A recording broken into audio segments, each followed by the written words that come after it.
Oh my goodness, what is happening with the stream of water? It is so dirty.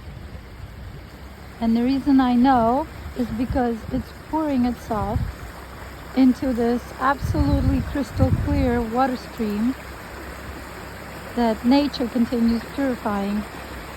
Which gets me to think and wonder, does nature begin judging when this impurity comes flowing into its stream? Nope.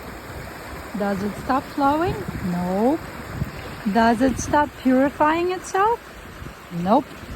It simply continues bringing forth the purity of its essence the best way it can. This is powerful. Thank you, nature. Peace.